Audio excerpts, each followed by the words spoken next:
I downloaded Tinder because I was really bored and honestly, I was quite lonely. This was just last year when the whole COVID thing finally started to die down a little bit. I'd actually used Tinder once before this, and I've met some pretty decent people off the app. Nothing special though, nor out of the ordinary. The last time I used Tinder and the last time I'll ever use a dating app again. I met this blonde girl named Haley. She seemed okay at first, hence why I met up with her in the first place. I thought she was cute. I just really wanted someone to connect with. We seemed to really hit it off, so that's when we decided we should meet up. Let me just tell you now that it hit the fan, and she got absolutely crazy. You hear horror stories all the time about people meeting up with strangers from the internet that you never really seem to pay much attention to because, well, you think that things like this don't happen often, and the likelihood of it happening to you is slim to none. Well, that's how I thought anyway. I figured we would just go out to eat or maybe catch a movie or something, but she wanted to come to my house instead. As a matter of fact, she insisted. I made up an excuse to why we couldn't hang out at my place. Really, it was because my house was a mess, and also I just wanted to get out of the house myself. Anyways, she very bluntly explained to me that we couldn't hang out unless we were to hang out at my house. Look, I know I should have seen this as a red flag. And I think part of me did, but I didn't pay enough attention to it. She was really pretty, and I was lonely. I think she definitely used that to her advantage because she knew it too. I eventually caved in, and I told her that she could come over. So we set up a time for her to come, and that gave me just enough time to clean the house and to shower and get myself ready. She texted me when she got here, and I let her in. It was extremely awkward at first, and right away, I thought that she looked a little different from the picture she had in her Tinder account. I couldn't tell if I was just overthinking or not, and I didn't say anything at first about it because I didn't want to be rude. I'm not all that attractive anyway, so I just kind of let it go, and we started chatting. Things were going okay, and then she asked me if I had anything to drink alcohol-wise. I told her I had about a half-fifth of Jameson left in the cupboard. I excused myself to the restroom, and when I came back, she was sitting on the couch with her drink in her hand. I saw that she had prepared a drink for me as well that was sitting on my glass coffee table. I really wasn't in the mood for alcohol, especially not liquor, so I grabbed a beer out of my fridge and drank that instead. About 3 or 4 beers later, I ended up drinking my mixed drink that she kept pressuring me to drink. In fact, I almost completely decided against drinking it just because of how bad she wanted me to. I had a paranoid OCD-like thought that it was certainly possible that she could have spiked my drink with something while I was using the bathroom, and I had a serious feeling to stay away from the drink she made me altogether. But I let it go eventually because the drunker I got, the more I realized how delusional I sounded to myself. She seemed like a nice girl, and we were getting along. She's fine. Plus, it didn't seem like there was anything in my drink, so I figured it was okay. Anyways, I drank it, and I didn't feel much different until maybe about 10 or 20 minutes afterwards. But I just played it off as me being drunk and overthinking. After all, I am a lightweight, and 6 drinks is way more than enough to keep me pretty messed up. This is where things start to get really weird. The last thing I remember was we were sitting on the couch, and I started feeling very strange. I started to feel faint and very dizzy until I ultimately passed out completely. I had to have been out cold for at least 5 hours because I woke up with the ass crack of dawn, and what I discovered was nothing short of a nightmare. I was lying on my bedroom floor, and I awoke in a terrified state of mind. I slowly started to piece together that something was horribly wrong, and I was still feeling weird from the drugs she had roofied me with. The first thing I noticed was that my whole entire body was in serious pain, all the way from my neck to my arms and my back and my stomach too. I had bruises all over me, and I had over 5 serious stab-like puncture wounds along with deep cuts in both of my arms and my stomach. I got up and I saw that my bed and that the floor in my room was soaked with blood, and the walls as well. I about fainted again when I saw this, and I remember feeling like I couldn't breathe. I went to grab my phone to call the police, but I couldn't find it. Turned out that she had stolen my phone and all 4 of my TVs that were in my house, along with some jewelry and some of my safes. I looked all around my house, but nobody was in sight. My house was a complete wreck though. She destroyed windows, vandalized just about every room, and she just completely demolished everything. I remember looking in the mirror at one point, having a complete breakdown. I couldn't believe that any of this was real. I'm almost 100% positive that there was somebody else other than the girl that I met that was in on this. It's hard for me to even type this out, but my stomach had a really disturbing wound, and which they used my blood to draw a pentagram on the wall of my bedroom with. I found one of my old phones in my dresser, and I plugged it into the charger, and I connected it to the Wi-Fi, so I call a friend on FaceTime audio to get the cops out to my house. I just waited for them to show up. It probably took about 20 minutes, if that. I don't know what the hell she drugged me with exactly, but it was reported as some sort of rare, extremely powerful tranquilizer. I gave all the information I could to the police, and I logged into my Tinder account on my old phone in hopes that the account would still be there so I could show the police. But of course they unmatched me and probably deleted the account. I don't think it would have helped much anyways, because I'm pretty sure I was catfished. They never caught the people who did this. I actually moved to a new house a couple of months back, and I don't live in as much fear now. I also have security cameras, and I have an ADT security alarm system set up now too, which I recommend everybody has if possible. It could save your life. I made one of the most idiotic decisions I have ever made a few years back that ultimately led me straight to a downright horrible and absolutely barbaric situation with someone that I presume is honestly a serial killer, or even worse potentially. I'm a 21-year-old girl, and this took place about 3 years ago to be exact. I was 18 at the time, and I had just graduated high school. It was the middle of August, and it was a relatively boring day up until this point. My summer vacation was extremely boring. My dad and I lived alone, and he was extremely protective of me, so much that he was abusive to me emotionally and psychologically. He wouldn't let me have any friends whatsoever, and every day I had to stay home to either help him with chores around the house or pretty much to be his personal slave. He even took my bedroom door off the hinges to make me feel completely powerless. He never let me have an ounce of privacy, until he finally got me a phone, that is, which was about a month before this all took place. He would usually take my phone at 8 o'clock every night, but he was extremely drunk this night, and he didn't get home from the bar until after 10 o'clock or so. I guess he forgot. Either that or he thought I was asleep, so he didn't bother. I'm not sure, probably a mixture of both. I had Tinder on my phone, and I used that as an escape to meet new people and to socialize. Through all my years of isolation, I was never really able to meet any good friends. Most of the kids at my school either pretended to be my friend or just flat out picked on me and did their best to make my life a living hell. I had been talking to this guy, who I'll call Alex for this story, on Tinder for just over a day, and our friendship progressed pretty quick. I had to be careful though, because my dad would snoop through everything in my phone. So I had to delete anything on it that my dad would not be okay with every night before giving in my phone, which 100% included Tinder. He would have killed me if he knew I was on there. Anyways, this guy I was talking to was 28 years old, and at the time, him being much older attracted me, and it boosted my confidence that an older man was talking to me. But looking back, even just a few years ago, I can see how it was definitely kind of creepy of him to be talking to someone my age. Anyways, I sort of told him about my situation at home, and he said that I could come live with him. He reminded me that I'm an adult now, and legally I don't have to abide by my father anymore. I was extremely excited by this, but also terrified. He told me that he could pick me up tonight, and that I should get my things ready. I told him that I really wasn't ready for that yet, and that I just wanted to hang out for now, and I asked him if that was okay, to which he agreed. He told me he would be there to pick me up at midnight, and I said okay. I told him that I needed to be back home by 4 a.m., and he said that was okay too.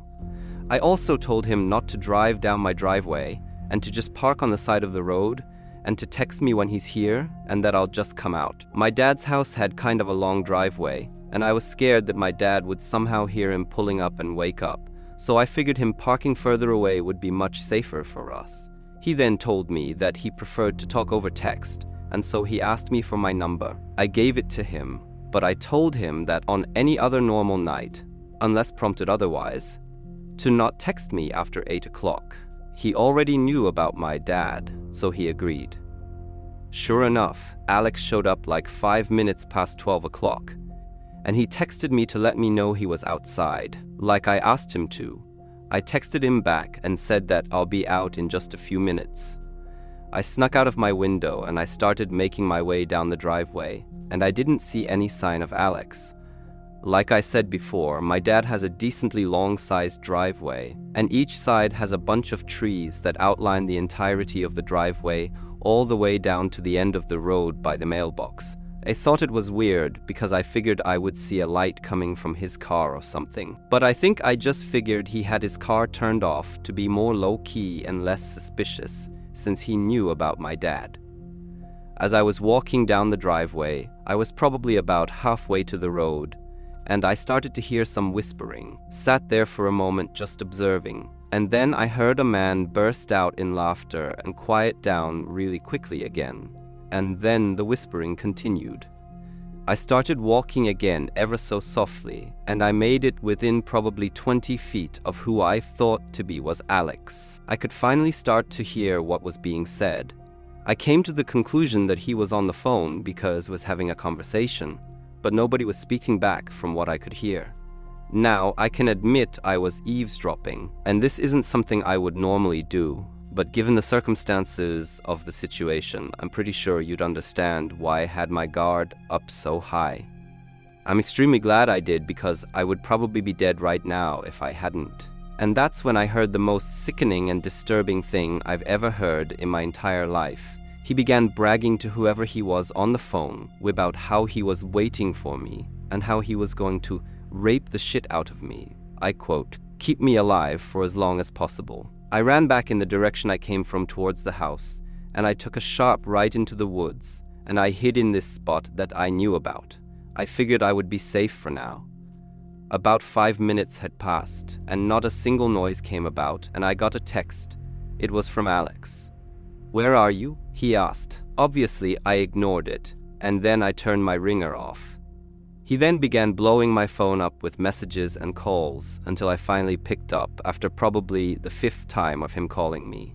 I thought it would be a much better idea to answer the phone and to come up with a lie and make an excuse about how I can't come tonight and how I'm really sorry and that we should hang out another time.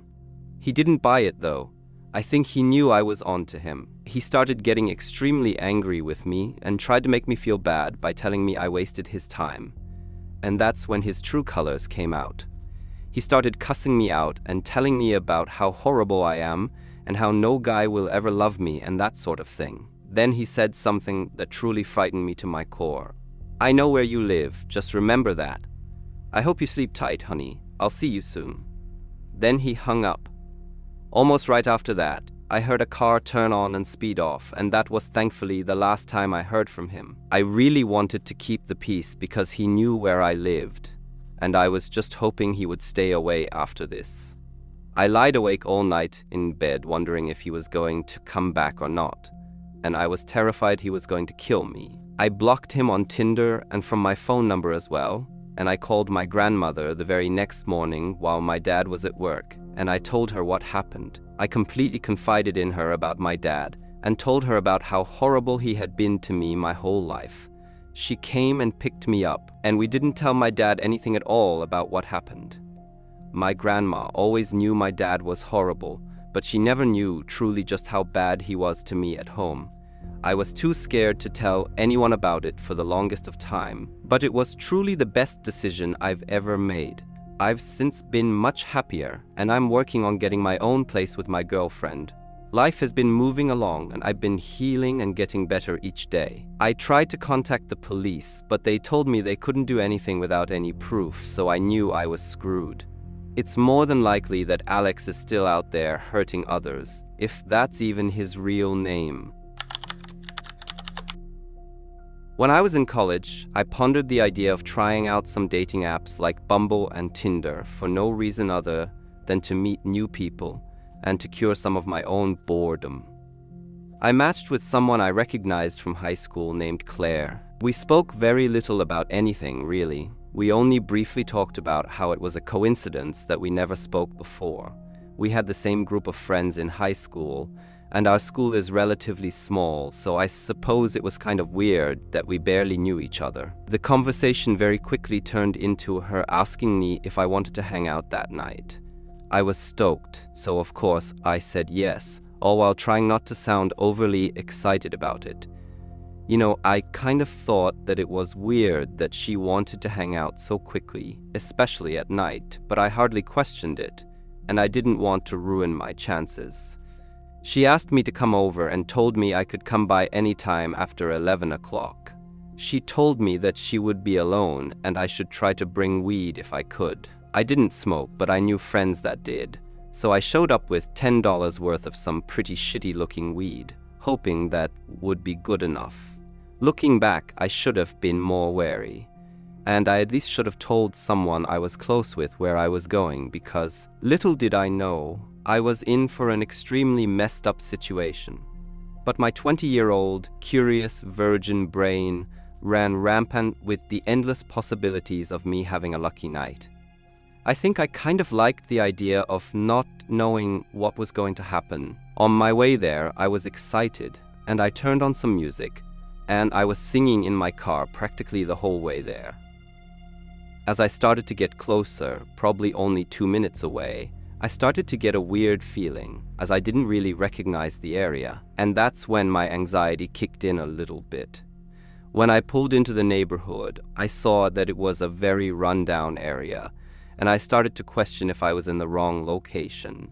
But the address she gave me matched up with where I was, so I continued driving until I stumbled upon her house. I felt my heart drop to my stomach when I saw the house that she gave me the address to.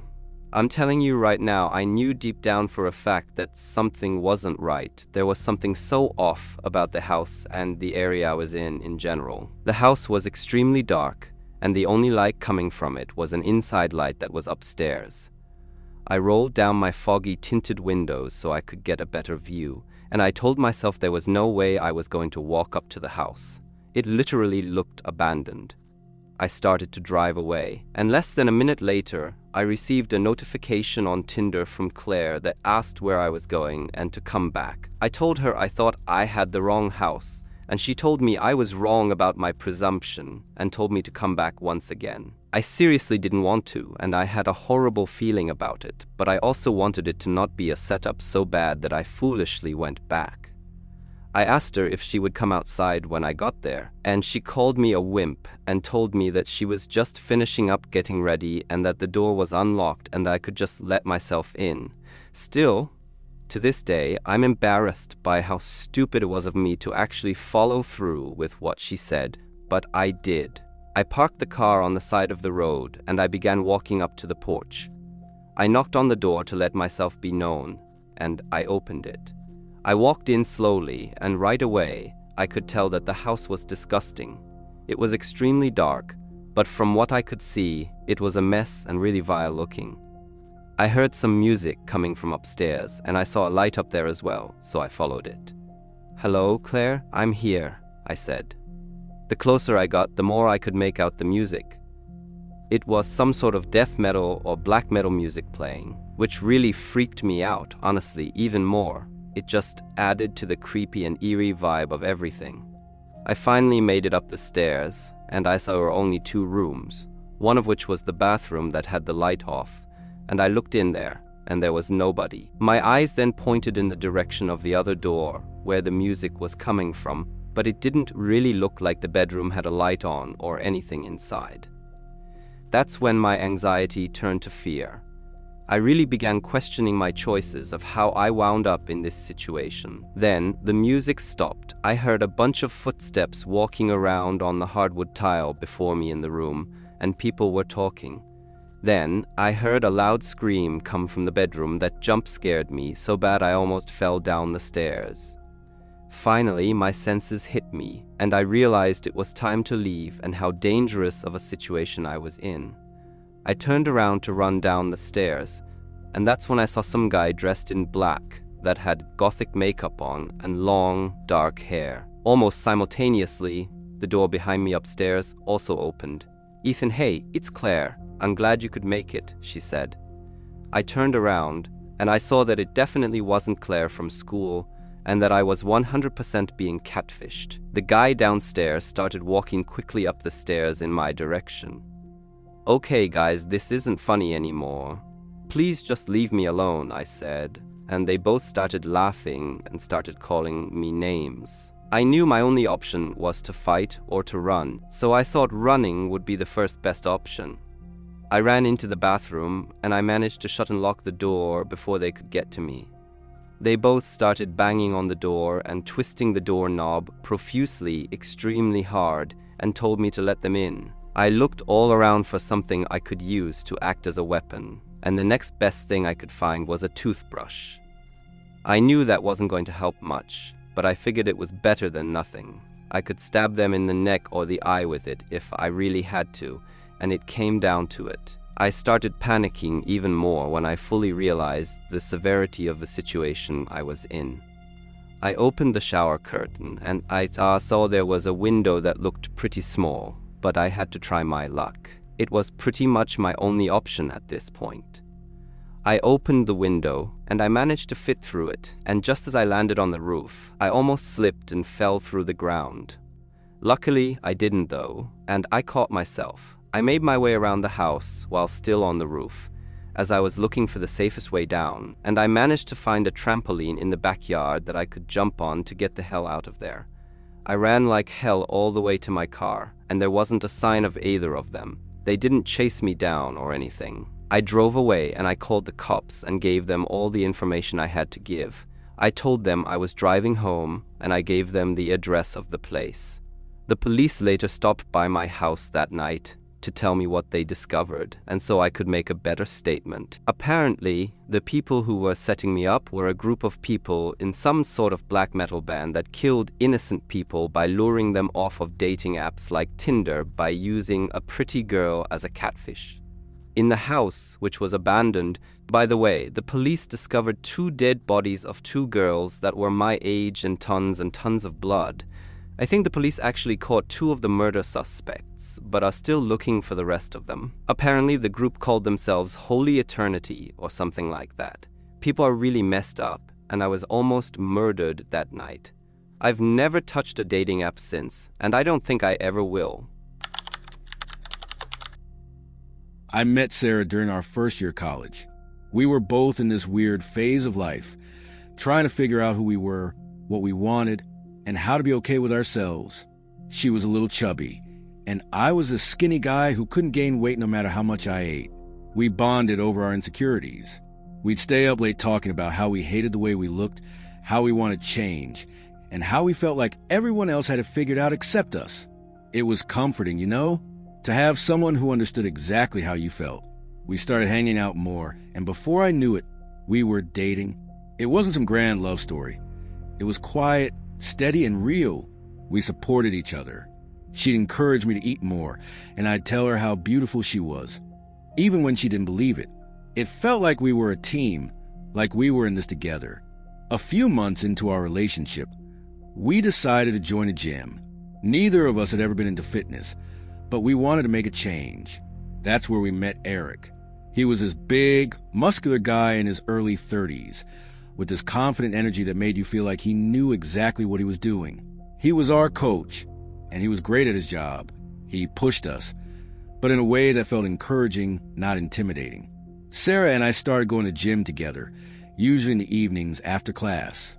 Eric would help us with our routines, correcting our form and giving us tips. He was friendly but professional. At first, I didn't think much of it. He was just our coach, right? But looking back, I could see how things started to shift. Sarah was really into her workouts. She'd get this determined look on her face, like she was on a mission. Eric noticed it too. He'd compliment her progress, telling her how strong she was getting, how much she was improving. She'd light up when he said stuff like that. I didn't think anything of it at the time. I was happy for her. She was working hard, and she deserved the praise. But fast forward, things started to change when we began university. Our schedules were completely different. My classes were in the evening, and hers were in the morning. We decided to switch up our gym times. I started going in the morning, and she went at night. It wasn't a big deal at first. We still saw each other often, just not at the gym anymore. But then, she started taking longer at the gym. She'd usually be done by 9 p.m., and we'd meet up afterward. But then she started telling me she was staying late, sometimes until 10 or even 11 p.m.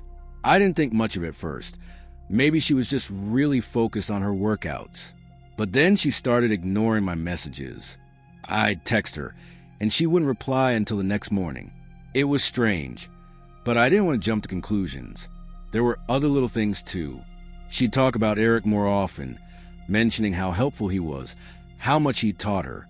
She'd laugh at his jokes, even when they weren't that funny. I started to feel this weird unease, like something was off, but I couldn't put my finger on it.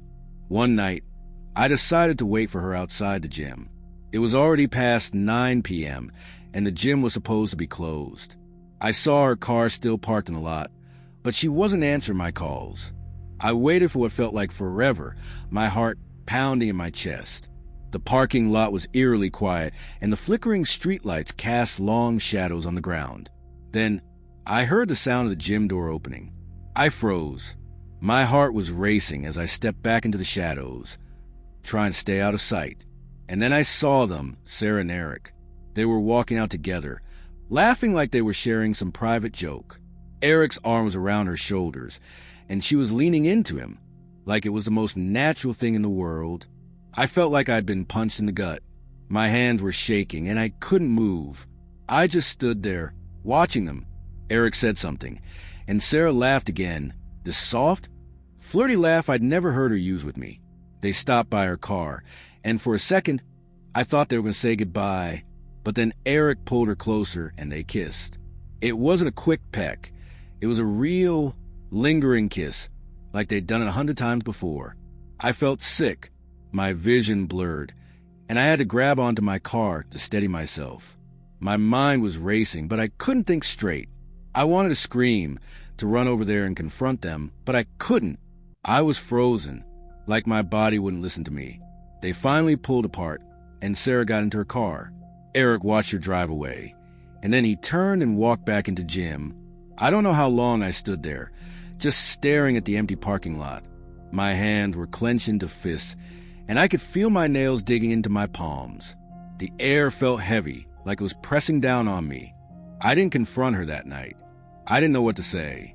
I just went home and sat in the dark, trying to process what I'd seen. The next day, I tried to talk to her about it, but she brushed it off. She said they were just working on her form, and I wanted to believe her.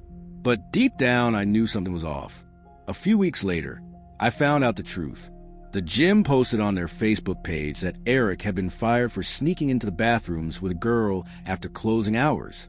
They didn't reveal the girl's identity, but it didn't take a genius to figure out who it was. When I confronted Sarah, she didn't even try to deny it. She just casually mentioned that Eric had been fired and that she was thinking of switching gyms to follow him. Like, seriously? Did she think I was that stupid? It was the most insulting thing I've ever experienced. We broke up shortly after that, and it's been 3 months now. It still hurts, but the more I think about it, the more ridiculous it seems. She didn't even try to hide it. Looking back, I can see all the signs I missed. The way she'd light up when Eric talked to her, the way she started spending more time at the gym, the way she pulled away from me. I should have seen it coming, but I didn't want to believe it. I wanted to believe in us, in what we had, but in the end, it was all a lie. It's been a hard few months, but I'm trying to move on. I've learned a lot about myself and about what I deserve in a relationship. I deserve someone who respects me, who values me, who wouldn't throw everything away for a cheap fling. I'm not perfect, but I know I deserve better than that. It was one of those ordinary days. My husband, let me not say his name, and I were sitting at the kitchen table going over some bills. We'd been married for 5 years, and while things weren't perfect, I thought we were happy. We had our ups and downs, like any couple, but I trusted him. Or at least, I thought I did. That day, we needed to check his email to find a confirmation for a vacation we'd booked. He handed me his laptop and said, "Here, you can check. I'm not sure where it is." I opened his inbox, and that's when I saw them, emails from dating sites. My heart skipped a beat. I glanced over at him, but he was scrolling through his phone, completely unfazed. Maybe it was spam, I thought. Maybe he didn't even know they were there. But something didn't feel right. I clicked on one of the emails, and my stomach dropped. It was from a dating site called Her, which is specifically for lesbians. Confused, I opened it. The email was addressed to someone named Jessica, and it included a link to a profile. My hand started shaking as I clicked the link. The profile loaded, and I couldn't believe what I was seeing. It was me. My photos, my name, even details about my life, my job, my hobbies, my favorite books. But the bio was written in a way that made it seem like I was a lesbian looking for love. I felt like I had been punched in the gut. I turned to Mark and said, "What the hell is this?" He looked up from his phone, his face pale. "What are you talking about?" he asked, trying to sound casual. But I could see the panic in his eyes. "This," I said, shoving the laptop toward him. "Why is there a dating profile with my photos and information?" He stared at the screen, his mouth opening and closing like a fish out of water. Finally, he stammered, "I don't know. Maybe someone stole your photos." I wasn't buying it. I started clicking through more emails, and the truth came crashing down on me. There were profiles on multiple dating sites, all using my photos, all pretending to be me. And they weren't just for lesbians. Some were for straight women, some for couples looking for a third. The messages were explicit, filled with flirting and promises of meeting up. I felt sick to my stomach. "Mark," I said, my voice trembling, "what is this? Why are you doing this?" He didn't answer at first. He just sat there, staring at the floor. Finally, he muttered, "It's not what it looks like." "Then what is it?" I demanded, because from where I'm sitting, it looks like you're catfishing women using my identity. He sighed and ran a hand through his hair. "Okay, fine. I did it, but it's not what you think. I wasn't trying to cheat on you. I was curious, okay? I want to see what it was like." "What was like? Are you serious now?" I asked, my voice rising. "Pretending to be me? Lying to women? What the hell is wrong with you?" He tried to explain, but his excuses only made it worse. He said he was bored, that he was just experimenting, that it didn't mean anything. But to me, it meant everything. It meant he didn't respect me. It meant he was willing to use my identity to deceive people. It meant I couldn't trust him. Damn it, it's even illegal. We fought for hours that night. I screamed, I cried, I threw things. He kept trying to justify his actions, but there was no justification. He'd crossed a line, and there was no coming back from it. "How could you do this to me?" I asked, tears streaming down my face. "How could you use my photos, my name, my life, to lie to people? Do you have any idea how violated I feel?" He didn't have an answer. He just sat there, looking guilty and ashamed. But it wasn't enough. I needed more than apologies. I needed to know why. Eventually, he admitted the truth. He'd been doing it for months. He created the profiles as a way to explore his fantasies, to live vicariously through me. He said he never intended to meet anyone, that it was just a game. But to me, it wasn't a game. It was a betrayal. I moved out that week. I couldn't stay in the same house as him, not after what he'd done. I filed for divorce, and he didn't fight it. He knew he'd messed up, and he knew there was no fixing it. It's been a year since that day, and I'm still trying to process it. I've gone to therapy, I've talked to friends, but the betrayal still stings. I can't believe someone I loved, someone I trusted, could do something so cruel.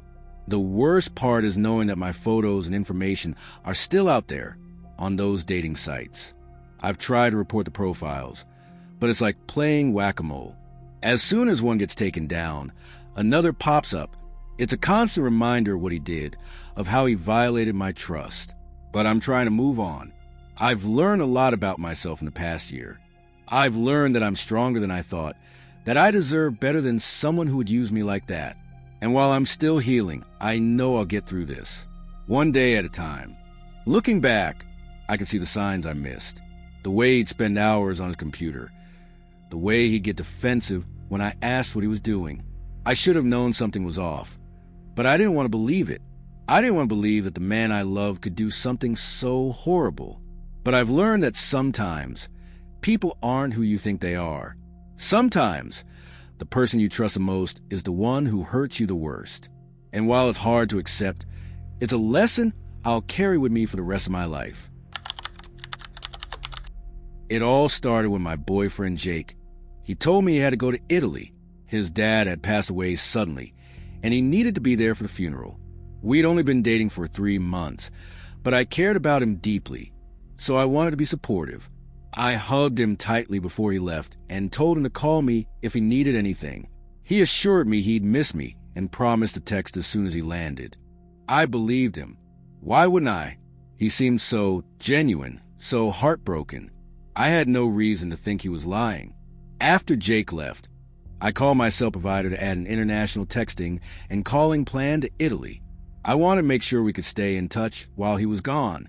The plan cost a pretty penny, but I didn't care. Jake was going through a tough time, and I wanted to be there for him. For the first few days, everything seemed normal. Jake texted me updates about the funeral arrangements and how he was holding up. I tried to be as supportive as I could, sending him messages of encouragement and letting him know I was thinking of him. Then, 4 days into his trip, I got a text from his phone. But it wasn't Jake. It was his godfather. "This is Jake's godfather," the text read. "There's been an accident. Jake was in a horrible car crash. He's in the hospital and it's bad." My heart stopped. I felt like the world had been ripped out from under me. I called the number immediately, but it went straight to voicemail. I texted back, begging for more information. Over the next few hours, Jake's godfather gave me updates. Jake had been in a head-on collision. He'd had 3 major surgeries. He'd even died twice on the operating table, but had been revived. The doctors weren't sure if he'd make it.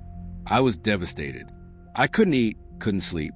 I spent every waking moment glued to my phone, waiting for updates. Jake's godfather texted me daily, letting me know how Jake was doing. He said Jake was in a coma, but that he was stable. He promised to let me know as soon as Jake woke up. 3 weeks later, I got a text from Jake himself, telling me he was awake and that he's coming home. I was overjoyed. I couldn't wait to see him, to hold him, to make sure he was okay. When he finally got back, I hugged him so tightly I thought I might break him.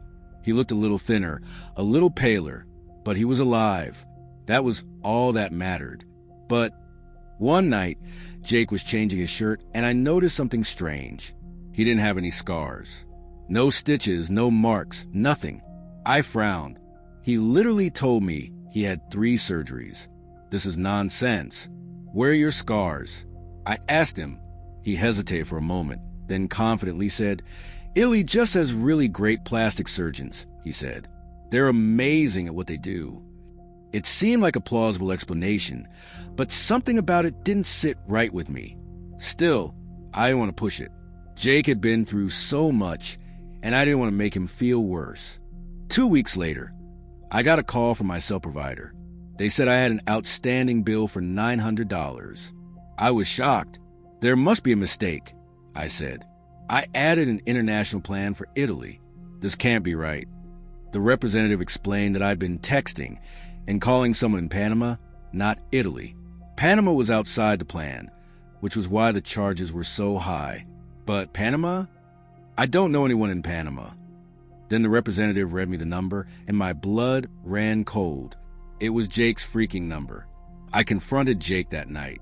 At first, he tried to deny it, but when I showed him the phone bill, he broke down. He started apologizing and telling me that he lied to me this whole damn time. He told me he wasn't in Italy, he was in Panama. The punch to the stomach wasn't even him lying going to Italy. He told me he was seeing his other girlfriend. All to my face. I felt like I'd been punched in the gut twice. One thing led to another, He told me everything. His dad hadn't died.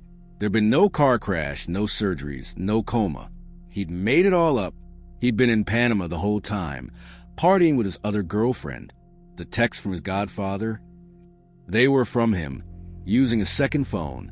I broke up with him on the spot. I couldn't believe someone could be so cruel, so manipulative. He lied about everything: his dad's death, the car crash, the surgeries. He'd played me like a fool, and I'd fallen for it hook, line, and sinker. The worst part was knowing that he'd been with someone else the whole time. While I was worrying myself sick, thinking he was fighting for his life, he was out there living it up with another woman. Looking back, I can see all the red flags I missed. The way he'd been vague about the details. The way he'd brushed off my concerns. I should have known something was off, but I didn't want to believe it. I didn't want to believe that someone I cared about could do something so horrible. But I've learned that sometimes people aren't who they seem to be. Sometimes the person you trust the most is the one who hurts you the worst.